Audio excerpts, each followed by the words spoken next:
Entrando nesse assunto que, sei lá se é espinhoso é a palavra, mas é um assunto que causa paixões. Como vocês sentem o estágio de maturidade do ecossistema? Porque eu sei que tem muita gente que eu conheço que é pelo menos Bitcoin first ou Bitcoin only, assim, tem muita gente que, tipo, no próprio portfólio a pessoa só tem Bitcoin, mas ele sabe que não pode trabalhar só com Bitcoin porque isso ainda não gera audiência, então não tem muito, sei lá, é um trabalho mais difícil, assim, de fechar as contas no final do mês.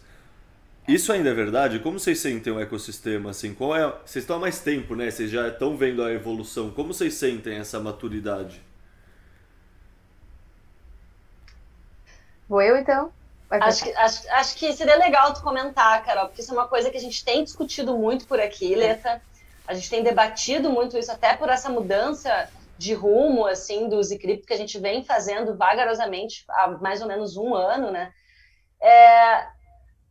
A gente percebe que a gente está indo um pouco na contramão, né?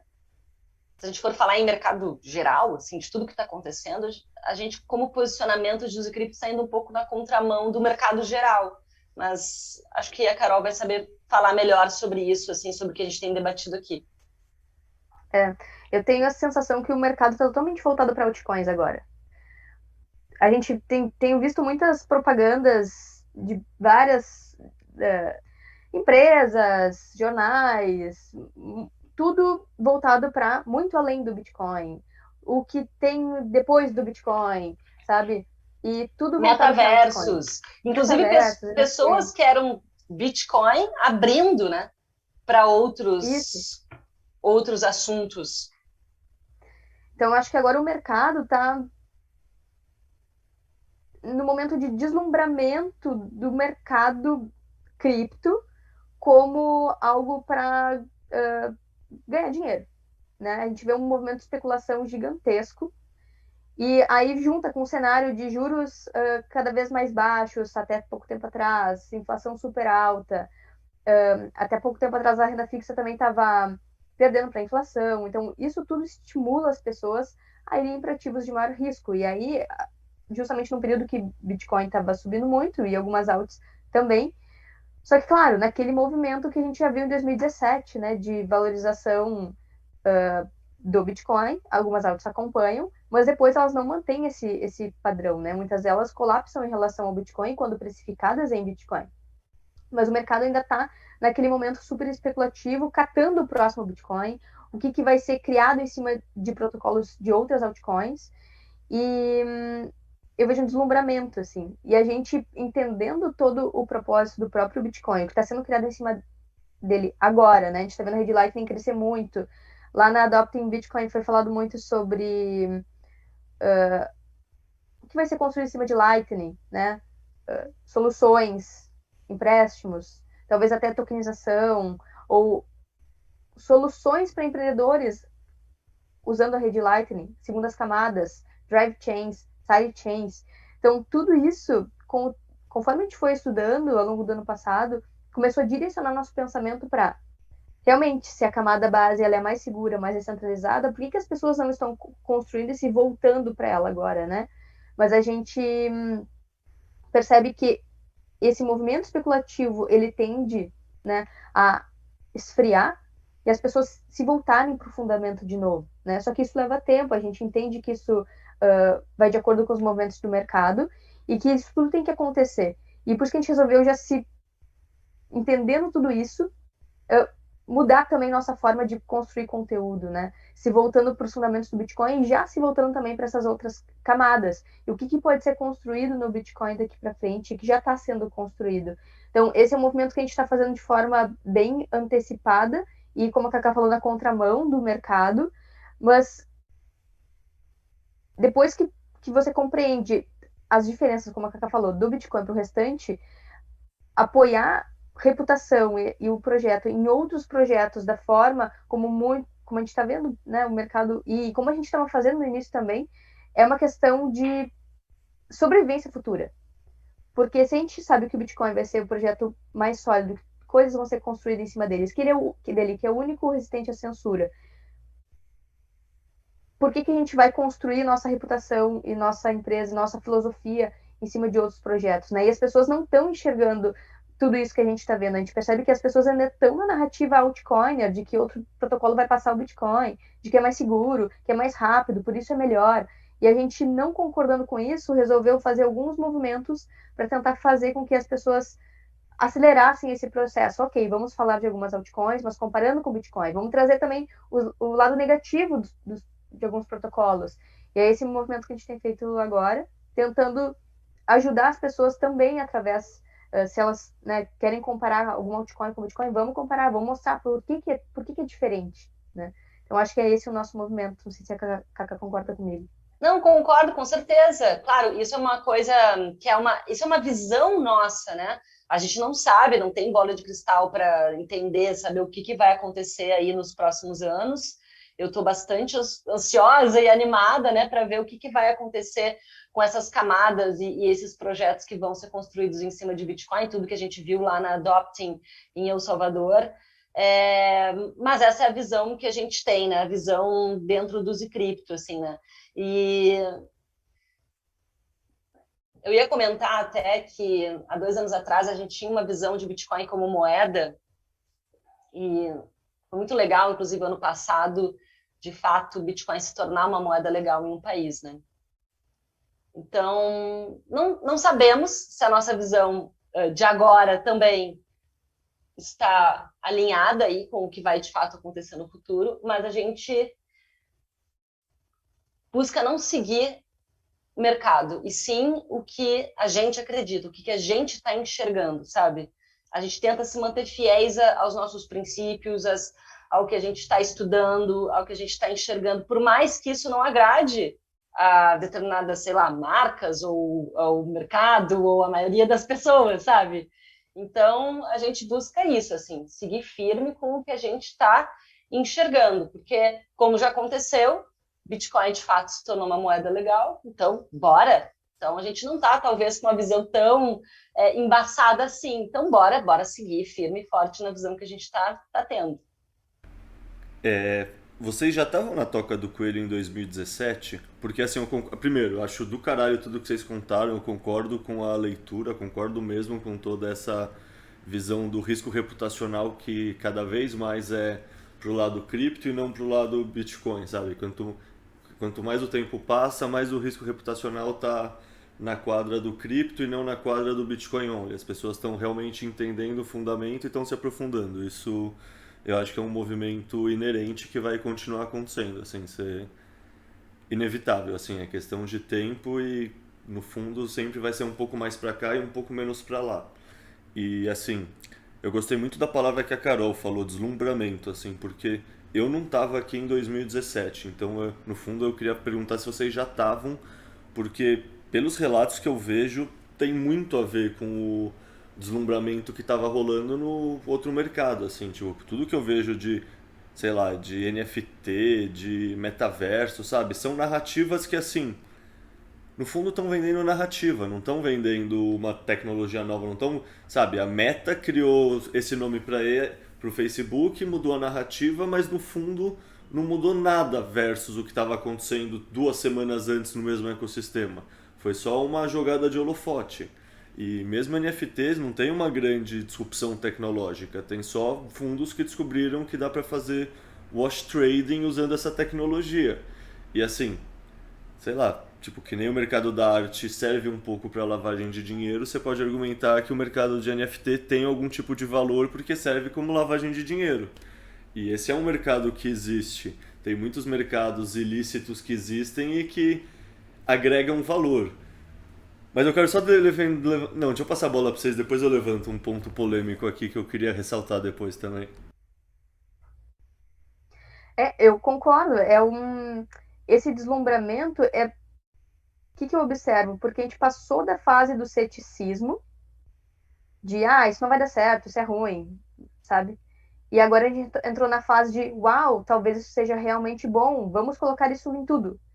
Eu lembro que quando a gente começou o Zcrypto, e a primeira vez que eu comprei Bitcoin foi lá em 2017, quase no topo. Tava a 56 mil reais o Bitcoin. Acho que eu comprei início de dezembro. Então, o Bitcoin colapsou em janeiro e segurei os Bitcoins não, satoshis que eu comprei naquela época. E Enfim. agora já Só que soa daí, mal barato, né? e não faz muito tempo, né? Isso que é maluco, assim, né? Mas a toca do coelho forte, assim, foi vir lá em 2018, 2019. Então, naquela época, eu comprei como um ativo de diversificação. Eu estava estudando ativos tradicionais, ações e tudo mais. E segurei, porque realmente é volátil, é longo prazo, segurei mesmo na queda. Mas, enfim, naquela época não existia, pelo que eu lembro, uma narrativa tão forte para altcoins. Eu lembro que Ethereum tava muito forte, mas não como o Bitcoin, né? E não com esses argumentos que a gente viu nesse ciclo de agora, que a gente está vendo nesse ciclo de agora, de Ethereum vai flipar o Bitcoin, falta pouco, sabe? Isso não existia na época.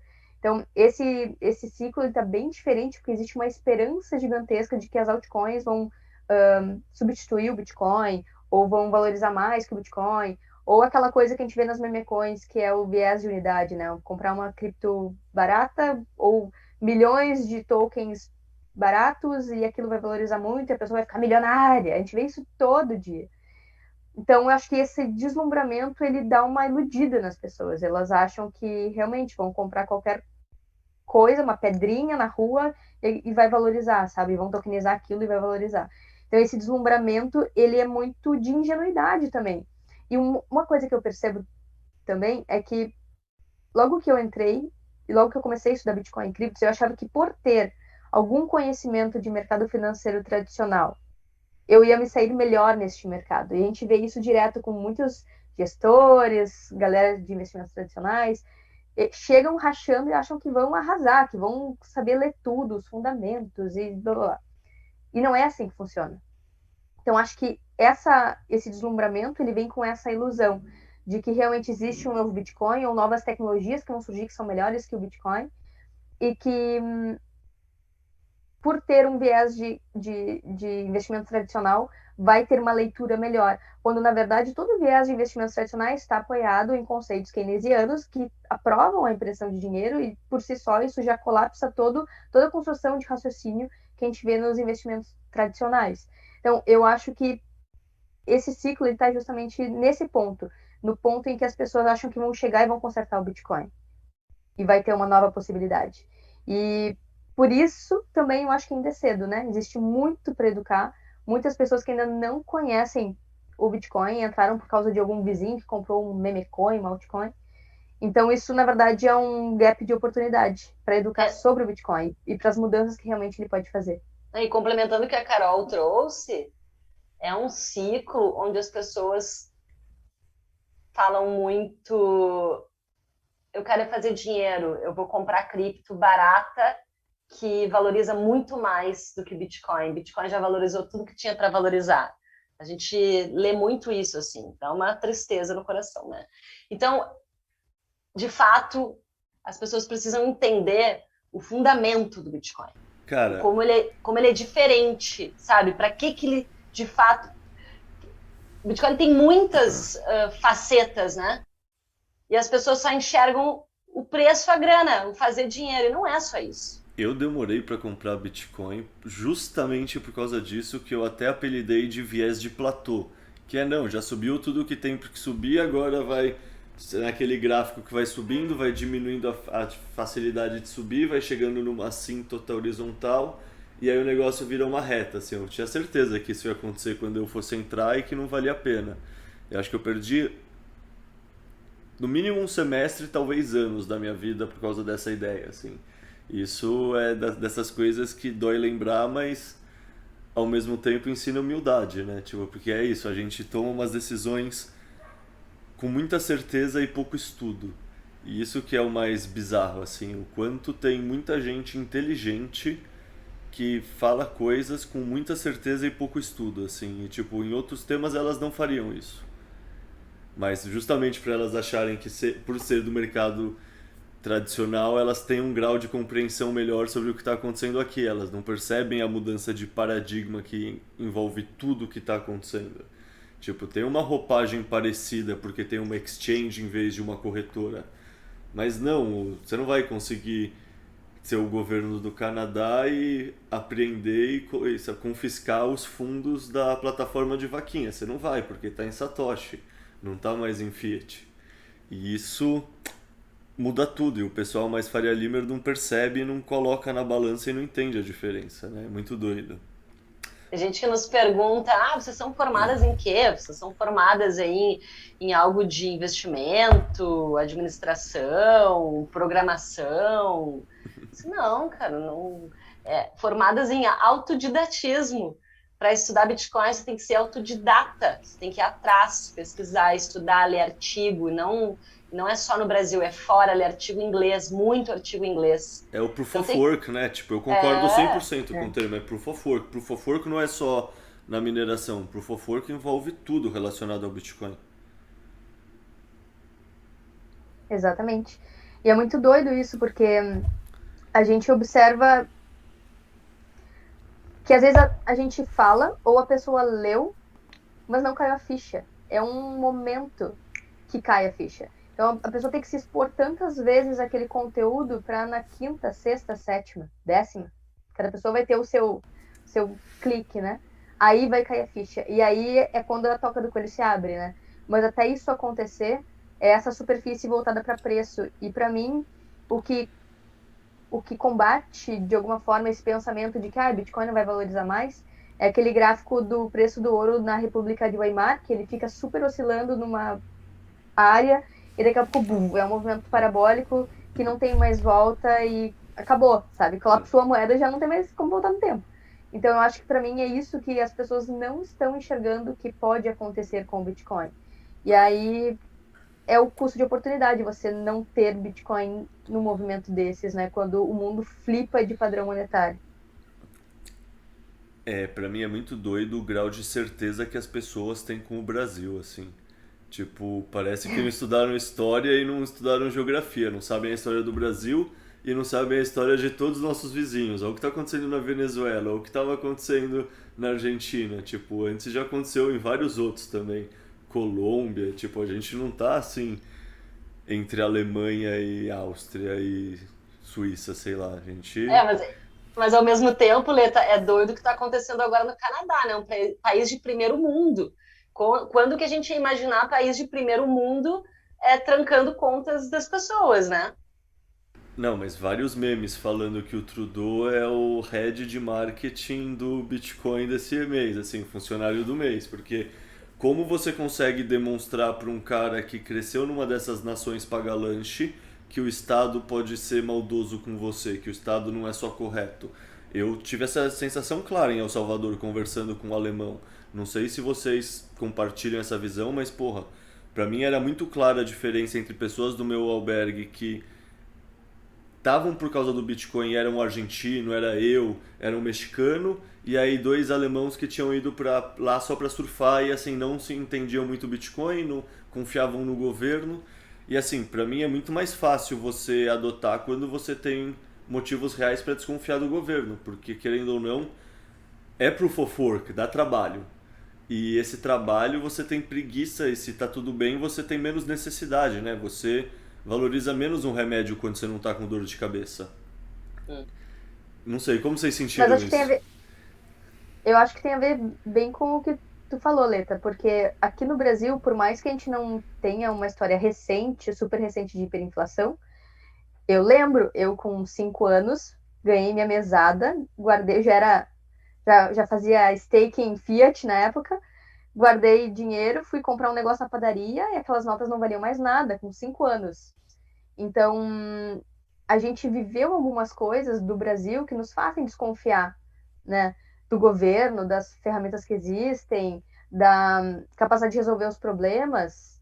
Agora, a gente está entrando no mundo e no momento da história que essas nações que eram super provedoras e passavam uma sensação de segurança já não conseguem mais suprir isso, né? E a gente está vendo isso acontecer no Canadá, na Europa, história da crise energética também. Então, isso acaba refletindo também a médio e longo prazo em quebra dessa confiança das pessoas nos governos, porque no fim das contas, quando o dinheiro começa a colapsar, a perder valor, em vários níveis a confiança começa a ser perdida, né? Então, essa medida do Canadá ela tem a ver mais com a questão dos caminhoneiros, o dólar lá do Canadá, não sei nem como é que tá, mas esse, de novo, é uma das facetas por onde pode começar a desconfiança. Aqui no Brasil, provavelmente, a gente vai ver um movimento de inflação como acontece na Argentina, outros países. Outro país, talvez por uma ditadura. Bom, aí Canadá, talvez, no movimento mais autoritário.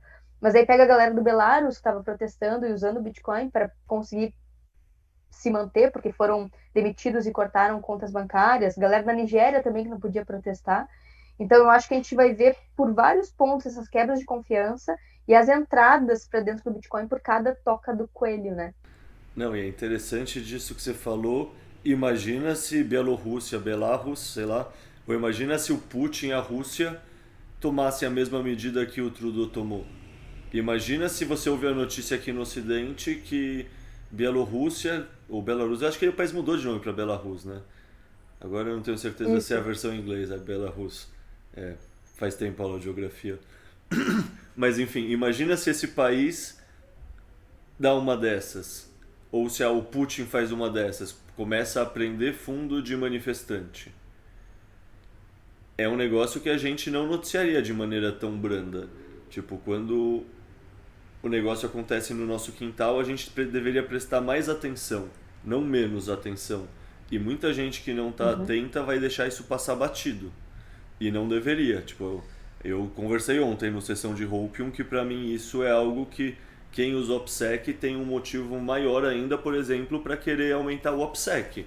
Tipo, quem estava ajudando a coordenar a vaquinha dos caminhoneiros foi perseguido nominalmente pelo governo, que é o Greg Foss, que foi inclusive derrubado do Twitter, o BTC Sessions, que é o cara que eu gosto, tanto é que essa podcast não, a outra, o Sessão de Hopium é em homenagem ao Why We Are Bullish, que é meio que o mesmo formato do cara, e o outro é o Jeff Booth, que é aquele cara do livro The Price of Tomorrow, O Preço do Amanhã, que é um cara assim genial, totalmente pacato, assim, é um cara do bem, assim, sabe? Você vê ele falando, você vê que ele quer um projeto melhor de futuro e ele simplesmente acredita no Bitcoin e tem uma visão macro interessante, por isso estava envolvido na coordenação da doação.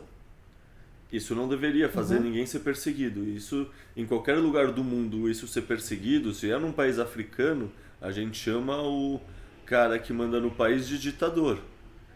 Então, assim, sei lá, eu conversei com um amigo meu brasileiro que mora no Canadá hoje e ele não via nenhum problema, assim, você imagina qual é o tipo de notícia que está acontecendo lá. E também não está sendo coberto em nenhum lugar tradicional no Brasil, assim.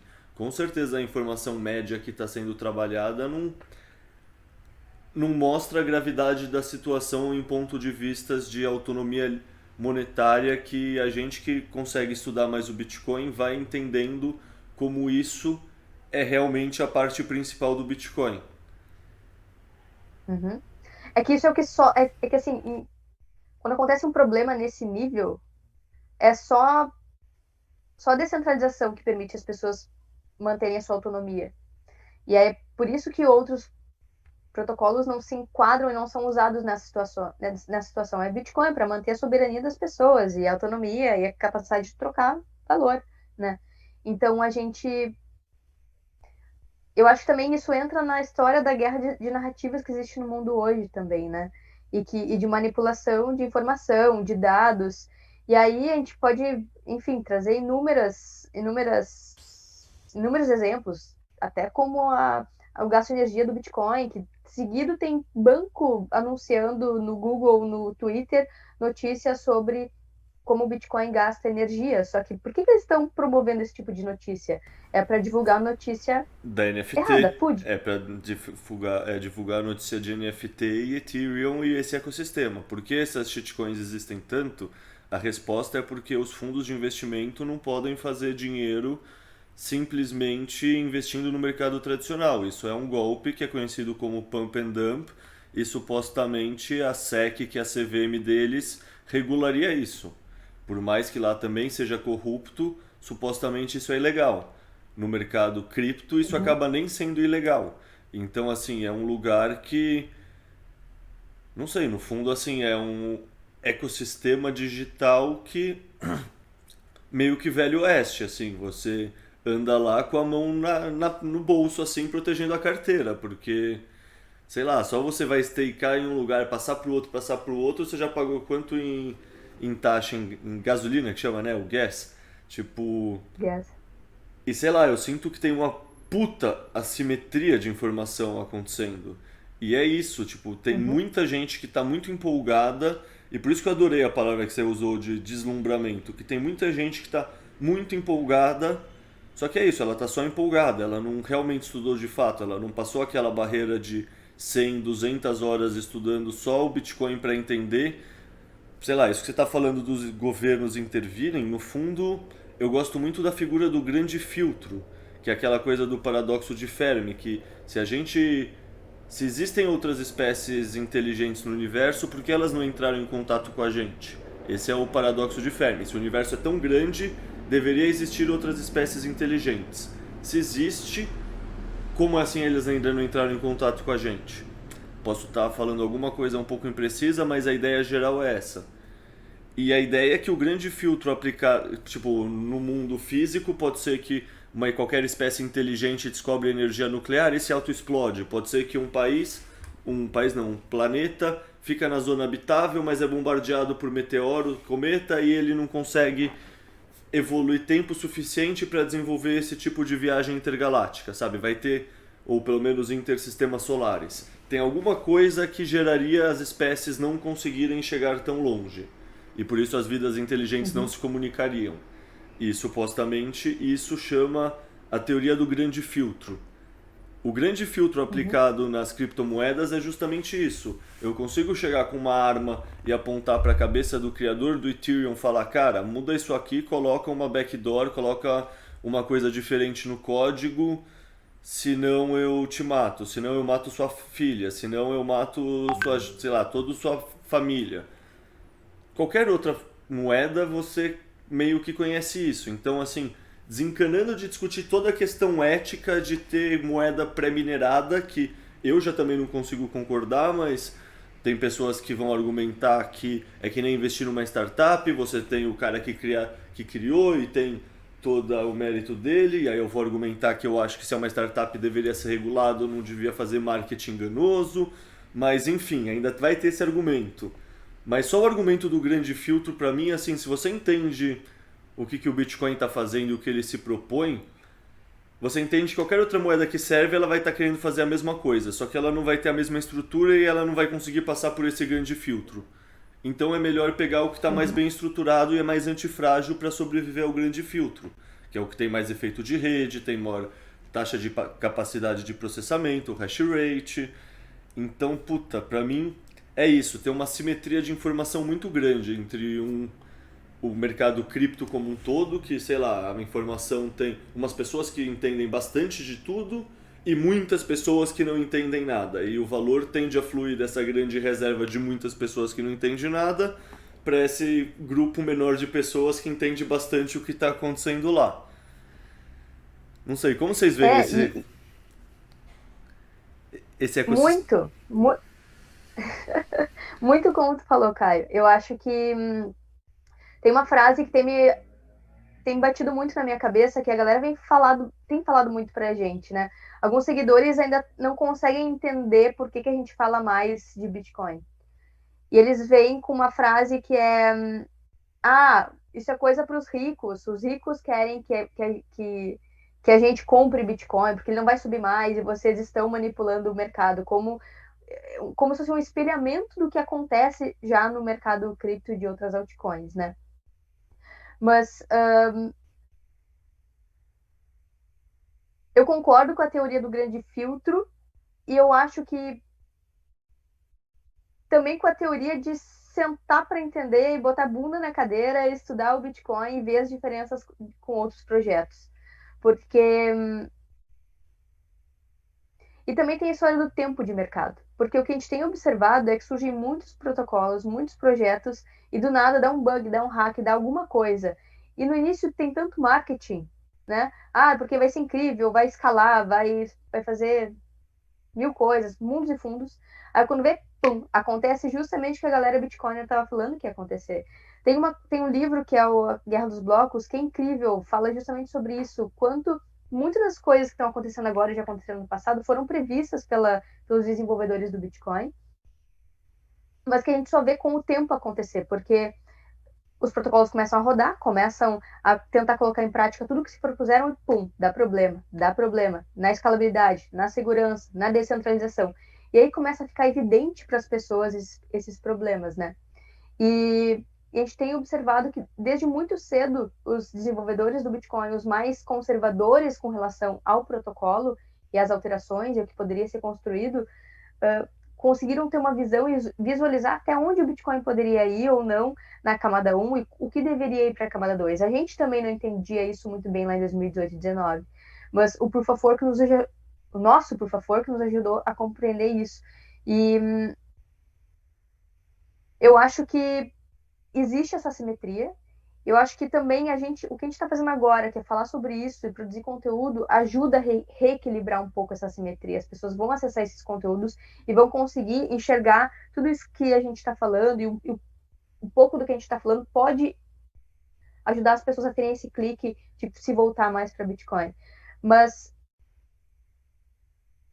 a maior parte das fontes de informação ainda são voltadas para altcoins e para cripto, e fazem justamente o movimento contrário, que é justamente desqualificar o Bitcoin, né? E tornar ele como algo ultrapassado. Depois da queda que aconteceu aí de dezembro para agora, até a gente tem visto a galera se voltar um pouquinho mais para Bitcoin. Mas pouco, sabe? Ainda é o novo protocolo, a nova cripto que vai bombar, sabe? A nova promessa. Mas esse é o movimento natural, né, Carol, do mercado como um todo, né? Quando as altas estão subindo, um monte de vídeos falando de altcoins, disso e aquilo. E aí, quando elas caem, não, o Bitcoin é o melhor, né? Então, existe esse movimento aí da galera que é foda, né? A galera, assim, puxa, exalta as altcoins quando sobe, aí quando cai o mercado, não, o Bitcoin é o mais seguro. Eu sempre falei do Bitcoin, né? Então, assim, rola muito isso aí, né? E tá, deixa eu só complementar uma coisa, então, que a Carol estava comentando aqui. Vocês estavam falando sobre mídia, etc e tal, sobre essa distorção que acontece, né? A gente tem também um agravante, que é, isso na verdade como um todo, mas uma coisa que acontece no mercado também é que quem está por trás dos canais que produzem, não todos, claro, né? Obviamente que não são todos, mas tem alguns canais que produzem notícias, que produzem conteúdos, que tem bancos, instituições financeiras por trás. E aí tem, obviamente, um viés de interesse aí em exaltar altcoins. Só que os novatos, a galera que está chegando agora, não tem esse discernimento. Por isso que a gente tem falado tanto em senso crítico. Mas a galera que está chegando está de sangue doce, não consegue discernir o que tem por trás, qual é o interesse que tem por trás daquela matéria. Deixa eu fazer um jabá que eu acho que é muito justo, que é pro pessoal da Livecoins. Tipo, eu fiz questão de escrever para eles, assim, eu não escreveria para mais ninguém, assim, sinceramente. Eu acho que os caras fazem um trabalho do caralho. E assim, que nem vocês, eles também com certeza escutam constantemente o canto da sereia, sabe? O mundo da altcoins, no fundo, é um canto da sereia, porque se são esses grandes players que incentivam tudo isso, é óbvio que eles molham a mão de todo mundo que aceitar, porque isso cria narrativa. E é o que vocês falaram, o mundo realmente é baseado em narrativas. Não, total, Leta. E com certeza a Livecoins tem feito um trabalho incrível, a gente acompanha Livecoins, adoro tudo que acompanho lá no Instagram, acompanho o site também, adoro tudo que publicam, é bem massa. Por isso que eu digo, né, não são todos, mas tem vários que têm bancos. Agora, inclusive, saiu notícia aí de uma grande corretora que, né, investiu na Forbes. Então, quais são as matérias que vão sair a partir de agora na Forbes, né? Qual é o viés que vai ser, né? Então a galera tem que ficar ligada nesse tipo de coisa, né, Leta? Que acontece muito e vai acontecer cada vez mais. E aí que começa o lado... A gente começa a pensar, né? Se isso acontece E a gente começa a refletir sobre Bitcoin e as notícias que surgem. Quem manda o Bitcoin? Gasta muita energia, não sei o quê. E no fim tem um grande banco ali por trás financiando essas pesquisas. Imagina sobre outros assuntos. E é aí que a galera Bitcoiner começa a falar sobre alimentação, sobre vários outros assuntos, porque aí começa essa paranoia coletiva. Se existe uma ficção sobre o dinheiro e se segue uma linha sobre o dinheiro, imagina sobre outros assuntos. Então aí a gente começa a entrar nessa teoria da conspiração coletiva, mas que no fim a gente acaba vendo a verdade, né, de alguma forma. Mas é isso, mas é por isso que a gente está aqui, inclusive, questionando tudo, porque isso é muito de uma cabeça bitcoiner, né? O bitcoiner, ele tem essa coisa do questionado, ser curioso e questionar, pô, será que isso aqui faz sentido? Será que o que estão me falando é real? Né? Então, assim, eu acho que é muito da comunidade bitcoiner mesmo trazer o questionamento de mundo, e isso vem com o estudo do Bitcoin, te traz esse pensamento de tipo, pô, de onde é que surgiu o dinheiro mesmo? Por que o mundo financeiro funciona dessa forma? E aí é uma toca do coelho gigantesca, né? Acho que é uma das primeiras aí, acho que todo mundo cai nessa toca. Então, o questionamento, ele faz parte da mente bitcoiner, assim, né? E aí você vai caindo todas as fichas, entrando nessas tocas e até chegar nas teorias também da conspiração, acho que faz parte também da mente bitcoiner. Cara, no fundo é um filtro muito forte a bullshit, né? Tipo, você aprende que um negócio pode ter tanta bullshit, é tanto mentira tudo que você aprendeu, que você passa a ver as outras coisas. Tipo, nas outras coisas você aceita variações leves, mas você pensa como um assunto consolidado e que tem uma sabedoria popular que faz sentido. E aí depois você começa a pensar e refletir e você percebe que não tem uma sabedoria popular e não faz sentido. O melhor exemplo que eu gosto de usar disso é a alimentação, sinceramente. Quantas nutricionistas não falam que você precisa se alimentar de 3 em 3 horas? Daí você pensa qualquer macaco, primo nosso, irmão nosso, ou se você não gosta de biologia, simplesmente geneticamente próximo, vamos a outra linguagem, mas animais que têm fisiologias muito parecidas com a nossa, nenhum deles morre depois de ficar 3 horas sem comer, tá ligado? Eles ficam dias sem comer. E aí você vê em todas as religiões, seja no budismo, seja no cristianismo, seja os árabes, todas as tradições valorizam o jejum, valorizam essa coisa desse asceticismo, essa coisa de você ter privações, de você não viver na fartura. E a gente acha que precisa comer de 3 em 3 horas. Tipo, então é foda que, tipo, há 2 anos atrás eu acharia que eu sou louco hoje. Mas ao mesmo tempo você cria esse músculo anti-bullshit e você vai vendo quanto do conhecimento do mundo, na verdade, é só uma consequência de algum lobby, de algum filho da puta, no fundo, é uma derivada do sistema Fiat rolar. É muito bizarro. Há um tempo atrás eu não acreditaria nesse discurso, eu acharia ele chapeuzinho de alumínio, mas se você entende realmente que o dinheiro é a base de toda a civilização, é a tecnologia que permite a gente trocar valor, que é o que permite a gente trabalhar, no fundo, cooperar. Você entende isso, você entende que isso está corrupto, é que nem jogar um banco imobiliário que um player tem acesso a open grana, assim, é um jogo que não tem como dar certo. E a gente está preso nesse, sei lá, vocês usaram muito o termo roda dos ratos, eu concordo inteiramente. Tipo, eu lembro a sensação de quando eu realmente caiu a ficha pra mim, porque tem isso, muitas coisas você entende racionalmente, você entende partes desconexas, mas você não entranhou, ainda não caiu a ficha. E acho que todo mundo que tem esse momento lembra esse momento. É um momento que, tipo, meio que a gravidade acaba por um tempo, assim. Tipo, você engole meio frio, assim, fica com a barriga seca, dá um arrepio, assim. Você pensa, caralho, não sou mais escravo, assim. Sei lá, cada pessoa pensa de um jeito, mas é libertador, assim. Você tira uma mochila das costas, né? Pelo menos é como eu descreveria a minha sensação. É libertador, mas é um pouco angustiante, né, Leta, também, porque a gente está vendo uma coisa que a maioria não está enxergando, né? E como que se muda esse negócio, né? Então, assim... é que eu sempre tive essa questão, eu sempre tive pensamentos pouco ortodoxos, então esse lugar eu já estou acostumado. A gente, todos nós aqui estamos fazendo a nossa parte aqui, ó, divulgando e educando sobre Bitcoin, né? Então, eu acho que também tem isso. Se a gente enxergou uma coisa e a gente está fazendo o máximo possível para que outras pessoas também enxerguem. Mas, ao mesmo tempo que a gente vai vivendo, e já com essa percepção, a gente vai vivendo o mundo e pensando, caramba, peraí, só um pouquinho. Aí você conversa com um tio, com alguém, com uma tia, com os amigos, e porra, a galera não tá enxergando, cara. E fica difícil, sabe? E tá Porque se fudendo, né? Eles se fodem com a inflação e não percebem, eles não conseguem ver que Não, tem uma proteção para isso e tem uma culpa para isso. Eles não conseguem ver essa relação causal, né? Eles não. simplesmente acham que a economia vai acontecendo meio que aleatoriamente. Exato. Não, e isso em tudo. Quando a gente tinha também na clínica, a gente atendia muitos pacientes e conversava, e aí a gente começou a perceber também sobre a indústria de medicamentos. Então, você falou da indústria da alimentação, mas caramba, a indústria de medicamentos é maluca. E aí a gente percebe, claro, a Matrix que a gente tá, né? A gente entra na parada, tipo, caramba, é tudo manipulado. Não, pensa o quanto essas indústrias tinham uma desconfiança até 2019. Elas eram vistas como a Monsanto, como a pior petroleira.